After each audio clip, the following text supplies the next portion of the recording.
जय श्री राधे कृष्ण। दोस्तों, तुलसी को जल देते समय बोलने चाहिए यह 3 शब्द, सभी मनोकामनाएं पूर्ण हो जाती हैं। दोस्तों, पिछली वीडियो में हमने आपको तुलसी को जल देने के महत्व की कथा सुनाई थी। आज के इस वीडियो में हम जानेंगे तुलसी को जल देते समय क्या बोलना चाहिए। एक बार की बात है, देवी सत्यभामा ने भगवान श्री कृष्ण से तुलसी को जल देने का महत्व पूछ लिया था। तब भगवान श्री कृष्ण ने उन्हें उसका महत्व सुना दिया था। आगे देवी सत्यभामा कहती हैं, हे स्वामी, आपने मुझे तुलसी को जल देने का महत्व तो बता दिया, किंतु अब मेरे मन में ये जानने की जिज्ञासा हो रही है कि तुलसी को जल कैसे देना चाहिए। तुलसी को जल देने की सर्वोत्तम विधि कौन सी है तथा तुलसी को जल देते समय कौन सा मंत्र बोलना चाहिए। कृपया आप मुझे इन सभी प्रश्नों का उत्तर दे दीजिए। तब भगवान श्री कृष्ण देवी सत्यभामा से कहते हैं, हे प्रिय, जिस प्रकार से मैंने तुम्हें तुलसी का महत्व सुनाया है, उसी प्रकार से तुलसी को जल देते समय बोले जाने वाले मंत्र का भी बड़ा महत्व है। यह मंत्र केवल 3 शब्दों का है, किंतु इसका प्रभाव बहुत कल्याणकारी है। जो भी मनुष्य नित्य तुलसी को जल देते समय अपने मुख से केवल ये 3 शब्द बोल देता है, तो साक्षात लक्ष्मी उसके घर में प्रवेश करती हैं। उसकी दरिद्रता समाप्त हो जाती है, उसे धन धान्य की प्राप्ति होती है। वह मंत्र बताने से पूर्व मैं आपको तुलसी के इस मंत्र का महत्व सुनाता हूँ। इस महत्व को सुन लेने से मात्र ही मनुष्य के समस्त पाप नष्ट हो जाते हैं। उसे 100 वर्षों तक तुलसी को जल देने का पुण्य प्राप्त होता है। इसलिए देवी, आप इस कथा को ध्यान से पूरा जरूर सुने। देवी सत्यभामा कहती हैं, हे प्रभु, मैं इस कथा को पूरा अवश्य सुनूंगी। आप मुझे तुलसी के मंत्र का महत्व सुनाइए। श्री कृष्ण कहते हैं, हे देवी सत्यभामा, दक्षिण में एक अत्यंत शोभायमान नगरी थी। उस नगरी में सुशर्मा नाम का एक कोठी बुद्धि का ब्राह्मण रहता था। पापियां का तो वह शिरोमणि था। उसका जन्म एक ऐसे ब्राह्मण परिवार में हुआ था जो पाप कर्म करने वाले, शास्त्र ज्ञान से शून्य थे। वह जन्म से ही ब्राह्मण था, किंतु कर्म से वह अत्यंत दुराचारी था। वह न पूजा पाठ करता, न ध्यान करता, न जप करता था, न होम करता और न ही अतिथियों का सत्कार करता था। उसके द्वार पर आए अतिथियों को बिना दान दिए ही क्रूरता पूर्वक भगा देता। स्त्री लपट होने के कारण वह सदैव ही पराई स्त्रियों से आसक्त रहता था। उसे मंदरा पान करने में भी बड़ा आनंद आता था। साथ ही वह मांस खाया करता। वह दिन में खेत में काम करके पत्ते बेचकर जीविका चलाता था और रात्रि में वह शियारों का सेवन करता। इस प्रकार से उस ब्राह्मण ने अनेक वर्षों तक जीवन व्यतीत किया। फिर एक दिन वह दुर्बुद्धि सुशर्मा बेचने के लिए पत्ते इकट्ठे करने लगा। एक ऋषि की वाटिका में घूमने लगा और पत्ते तोड़ने लगा। तभी एक काल रूपधारी काले सर्प ने उस ब्राह्मण को काट लिया और उसी समय पर उसकी मृत्यु हो गई। उसके बाद 2 यम के दूत उसे लेने के लिए उस स्थान पर प्रकट हुए और उसे उठाकर यमलोक ले जाने लगे। मार्ग में वह यम दूतों के सामने बहुत विलाप करने लगा, हे दूतों, मुझे कहाँ ले जा रहे हो? मुझे छोड़ दो, मेरे प्राण बख्श दो। किंतु यमदूत उसे ये कहते हुए ले जाने लगे, अरे दुष्ट ब्राह्मण, तेरे पाप कर्मों के कारण तुझे सर्प ने काट लिया है। अब यमराज अवश्य तुझे घोर नरक में डाल देंगे। फिर यम के दूत उस ब्राह्मण को लेकर यमलोक पहुंचते हैं और यमराज के सामने खड़े हो जाते हैं। चित्रगुप्त उस ब्राह्मण का लेखा जोखा निकालते हैं और यमराज से कहते हैं, हे धर्मराज, इस ब्राह्मण ने बचपन से लेकर मृत्यु तक पाप ही पाप किया है। इसने कभी कोई पुण्य का काम नहीं किया। फिर धर्मराज अपने दूतों से कहते हैं, हे दूतों, इस घोर पाप करने वाले ब्राह्मण को उठाकर ले जाओ और इसे नरक में डाल दो। फिर यम के दूत उस ब्राह्मण को ले जाते हैं और नरक की भयंकर अग्नि में धकेल देते हैं। अनेक वर्षों तक नरक में सजा भुगतने के बाद उस ब्राह्मण को दूसरे जन्म में एक बैल का शरीर मिलता है। बैल का जन्म पाकर वह बोझ उठाने का काम करने लगा। उसका मालिक उससे दिन रात काम करवाने लगा। फिर जब उस बैल की शक्ति कम हुई तो उसने मालिक से उसे एक लंगड़े आदमी को बेच दिया। उस लंगड़े आदमी ने उस बैल को खुद का बोझ उठाने के लिए उपयोग में किया। वह उसकी पीठ पर बैठकर घूमा करता था। इस प्रकार से उस बैल ने 8 वर्ष तक उस लंगड़े आदमी का बोझ उठाया। फिर एक दिन वह लंगड़ा आदमी उस बैल की पीठ पर बैठकर किसी ऊंची पर्वत पर जाने लगता है। उस पर्वत पर बहुत देर तक चढ़ने के कारण वह बैल बहुत थक जाता है। उसकी शक्ति क्षीण हो जाती है। कुछ समय बाद वह बैल बहुत जोर से मूर्छित होकर जमीन पर गिर पड़ा और अंतिम सांसें लेने लगा। तभी वहां पर खड़े लोगों ने उस बैल पर बड़ी दया आई और वे उसके मुख में पानी डालने लगे। फिर उन लोगों में एक पुण्य आत्मा व्यक्ति था। उसने उस बैल का कल्याण करने के लिए अपना पुण्य उस बैल को दे दिया। उसे देखकर अन्य लोगों ने भी अपना अपना पुण्य याद करके कुछ पुण्य उस बैल को दे दिए ताकि उसे मुक्ति मिल सके।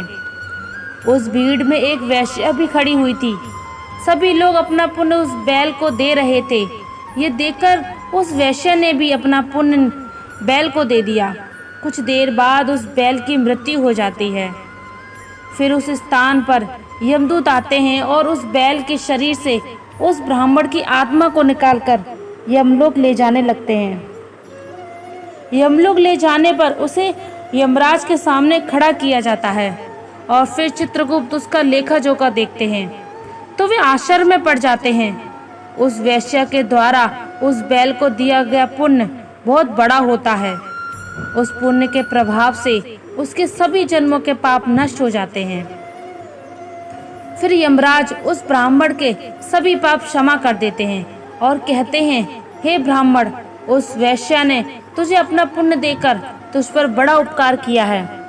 केवल उसी के पुण्य के कारण तुम्हारे सब जन्मों के पाप नष्ट हो गए हैं। और यमराज उसे फिर से मनुष्य जन्म प्रदान करते हैं। एक बार वह पृथ्वी पर आकर एक उत्तम ब्राह्मण कुल में जन्म लेता है। उस महापुण्य के प्रभाव से उसे इस नए जन्म में अपने पूर्व जन्म की बातें याद आने लगती हैं। जब वह ब्राह्मण बड़ा हो जाता है तो उसे याद आता है कि पिछले जन्म में जब वह बैल था तब एक वेश्या ने उसे उसका पुण्य दे दिया था। इसलिए उसके मन में एक वेश्या के बारे में जानने की इच्छा होती है और उस महापुण्य के बारे में जानने के लिए उस वेश्या का पता लगाकर उसे ढूंढते हुए उसके नगर में चला जाता है। वह वेश्या बूढ़ी हो चुकी थी। फिर जब उसे वह वेश्या मिल जाती है तो वह उसके सामने जाकर उसे बार बार प्रणाम करता है और उस वेश्या का धन्यवाद करने लगता है। वह वेश्या कहने लगती है, हे ब्राह्मण श्रेष्ठ, आप कौन हैं और किस कारणवश आप मुझ वेश्या को धन्यवाद दे रहे हैं? मैंने आपका कौन सा कार्य किया है जो आप मुझे नमस्कार कर रहे हैं? तब वह ब्राह्मण कहता है, हे माता, मैं वही बैल हूँ जिसे तुमने अपना पुण्य दे डाला था। अपने पाप कर्मों के कारण मुझे पिछले जन्म में बैल होना पड़ा। उस पर्वत पर जब मैं मर रहा था तो तुमने मुझे अपना पुण्य दिया था। तुम्हारे पुण्य के प्रभाव से ही आज मुझे फिर से मनुष्य जन्म मिला है। तुम्हारे द्वारा दिए गए उसी पुण्य के कारण मुझे अपने पूर्व जन्म की सारी बातें याद हैं। किंतु हे माता, मैं आज ये जानने आया हूँ कि तुमने मुझे उस समय अपना कौन सा पुण्य दिया था जिस कारण से मेरे सभी जन्मों के पाप नष्ट हो चुके हैं। मैं उस पुण्य के बारे में जानना चाहता हूँ। तब वेश्या ने कहा, हे ब्राह्मण श्रेष्ठ, मैंने तो अपने जीवन में कोई पुण्य के काम नहीं किए, किंतु मेरे घर में एक तोता है जो पिंजरे में रहकर हमेशा कुछ बोलता रहता है, जिसे सुनकर मेरा अंतकरण पवित्र हो गया है। उसी तोते के द्वारा बोले गए मंत्र का पुण्य मैंने तुम्हें दान में दिया था। फिर वे वैश्य और ब्राह्मण उस तोते के पास जाते हैं और उससे पूछने लगते हैं, हे सुखू, तुम कौन सा मंत्र बोलते रहते हो? हमारे जीवन का उद्धार हुआ है। यह मंत्र तुम्हें किसने सिखाया और इस मंत्र का क्या अर्थ होता है? तब उस तोते ने अपने पूर्व जन्म का वृत्तांत सुनाना आरंभ किया।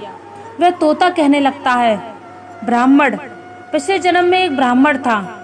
मैं अपने ज्ञान के अहंकार में अंधा हो चुका था। मैंने कभी गुरुजनों का आदर नहीं किया, सदैव ही उनका अपमान किया। मुझे अपने ज्ञान पर इतना अधिक घमंड था कि जिस कारण से मेरे क्रोध बहुत अधिक बढ़ गए थे और मैं सभी के द्वेष करने लगा, अन्य मनुष्यों को तुच्छ समझने लगा, विद्वानों का भरी सभा में अपमान करने लगा। फिर कालांतर में मेरी मृत्यु हो गई और मुझे यमलोक ले जाया गया। पूज्य जनों और गुरुजनों का अपमान करने के कारण मुझे तोते के कुल में डाल दिया गया और मेरा जन्म एक तोते के रूप में हो गया। मेरे पाप कर्मों के कारण छोटी अवस्था में ही मेरे अपने माता पिता का वियोग सहना पड़ा। फिर मैं पेड़ की डाल पर बैठे रो रहा था तो उसी स्थान से कुछ मुनि जा रहे थे। उन्होंने मेरी दयनीय पुकार सुनी और मुझे लेकर अपने आश्रम में ले आए। वहाँ उस आश्रम पर उन्होंने मुझे एक सुंदर पिंजरे में रखा और मेरी अच्छी तरह से देखभाल करी। वह मुझे नित्य भोजन दिया करते थे और पढ़ाते थे। उस स्थान पर वह ऋषि मुनि, उनकी स्त्रियां और बालक सभी नित्य तुलसी के पौधे को जल देते थे और उसके सामने एक मंत्र का जाप करते थे। उन्हीं के मुख से बार बार उस मंत्र को सुनकर मैंने उसे रट लिया और तभी से मैं उस मंत्र को जान गया हूँ और वही मंत्र मैं दिन रात बोलता हूँ। और उस मंत्र के अभाव से मेरी कभी मृत्यु नहीं हुई और मेरी आयु 100 वर्ष की हो गई है और मैं इतने वर्षों तक जीवित रहा। इसी बीच एक रात को एक चोर उस स्थान पर आ गया और उसने मुझे वहां से चुरा लिया और फिर इस वैश्या ने मुझे उस चोर से खरीद लिया। इस वैश्या के घर पर आने के बाद भी उस मंत्र को बोलना चालू रखा मैंने, जिसे सुनकर इस वैश्या का मन भी पवित्र हो गया और उसने वैश्या का काम छोड़कर भगवान विष्णु की भक्ति करने लगी। उसी मंत्र के प्रभाव से मेरे पूर्वजन्मों के सभी पाप नष्ट हो गए हैं और उसी मंत्र के प्रभाव से इस वैश्या का भी अंत तक पवित्र हो गया है। हे ब्राह्मण देवता, उसी मंत्र के पुण्य से आप भी पाप मुक्त हो गए हैं। इस प्रकार से तोते ने उस ब्राह्मण को और उस वैश्या को सारा वृत्तांत सुना दिया, जिसे सुनकर वे ब्राह्मण और वैश्य दोनों ही अत्यंत प्रसन्न हुए और फिर से दोनों ही नित्य तुलसी को जल देकर उस मंत्र का जाप करने लगे। फिर वे तोता, वैश्य और ब्राह्मण तीनों उस मंत्र के प्रभाव से दिव्य विमानों में बैठकर विष्णु लोक चले गए। श्री कृष्ण कहते हैं, हे देवी सत्यभामा, देखा आपने केवल तुलसी के इस मंत्र के प्रभाव से उस तोते से, उस वैश्य के और उस ब्राह्मण के सभी पाप नष्ट हो गए। इसलिए प्रत्येक मनुष्य को रोज तुलसी को जल देते समय एक मंत्र का उच्चारण अवश्य करना चाहिए। देवी, वह मंत्र इस प्रकार है, इसे तुम ध्यान से सुनो। ओम वृंदावन स्वाहा, ओम वृंदावन स्वाहा। श्री कृष्ण कहते हैं कि जो भी स्त्री नित्य तुलसी के समक्ष इस मंत्र का उच्चारण करेगी वह सौभाग्यशाली बनेगी। जो भी पुरुष तुलसी के सामने इस मंत्र का उच्चारण करेगा उसे अक्षय धन की प्राप्ति होगी। जिस घर के सामने नित्य तुलसी की पूजा की जाएगी उस घर में साक्षात लक्ष्मी का वास होगा। तुलसी का ये मंत्र राज कल्पतरु है। यह समस्त फलों को प्रदान करने वाला है। अतः जो भी तुलसी के सामने इस मंत्र का उच्चारण करेगा उसे संपूर्ण सिद्धियां प्राप्त होंगी। स्त्री को सदैव ही स्नान करके अपने बाल बांधकर मांग में सिंदूर भरकर नित्य तुलसी को जल देना चाहिए और इस मंत्र का उच्चारण करना चाहिए। रोज तुलसी के पौधे की परिक्रमा करनी चाहिए, इससे सभी दोष नष्ट हो जाते हैं। नित्य शाम के समय तुलसी के पास दीपक जलाना चाहिए और तुलसी के पास बैठकर भगवान विष्णु की आराधना करनी चाहिए। तुलसी के पास दीपक जलाने से मनुष्य को धन धान्य की प्राप्ति होती है। हजारों अमृत के घड़ों से नहलाने पर भी श्री हरि को उतनी तृप्ति नहीं होती जितनी वे मनुष्य के द्वारा तुलसी का एक पत्ता चढ़ाने से प्राप्त होता है। 1000 गाय के दान से मानव जो फल प्राप्त करता है, वही फल तुलसी पत्र के दान से पा लेता है। जो मृत्यु के समय अपने मुख में तुलसी पत्र का जल पा जाता है, वह संपूर्ण पापों से मुक्त होकर श्री कृष्ण के धाम जाता है। श्री कृष्ण कहते हैं, पूर्णिमा, अमावस्या, द्वादशी और सूर्य संक्रांति के दिन मध्याह्न काल रात्रि और अशौच के समय तेल लगाकर बिना स्नान किए अथवा बिना हाथ पैर धोए रात्रि के वस्त्र पहनकर तुलसी के पत्र तोड़ना है, वह महापाप होता है। श्राद्ध, व्रत, दान, प्रतिष्ठा तथा देव पूजा के लिए तोड़े हुए तुलसी पत्र वासी होने पर भी 3 रात्रि तक पवित्र ही रहते हैं। तुलसी का एक एक पत्ता ना तोड़कर तुलसियों के साथ अग्रभाग को तोड़ना चाहिए। तुलसी की मंजरी सब फूलों से बढ़कर मानी जाती है। मंजरी तोड़ते समय उसमें पत्तियों का रहना भी आवश्यक माना गया है। पूज्य भाव से पौधे को हिलाएं। बिना तुलसी के अग्रभाग को तोड़ना चाहिए। इससे पूजा का फल लाख गुना बढ़ जाता है। तुलसी के पत्तों को कभी नाखून से नहीं तोड़ना चाहिए, इससे पाप लगता है। रात्रि में तुलसी के पौधे को स्पर्श ना करें अथवा उसके पत्ते ना तोड़ें, ऐसा करना अशुभ माना गया है।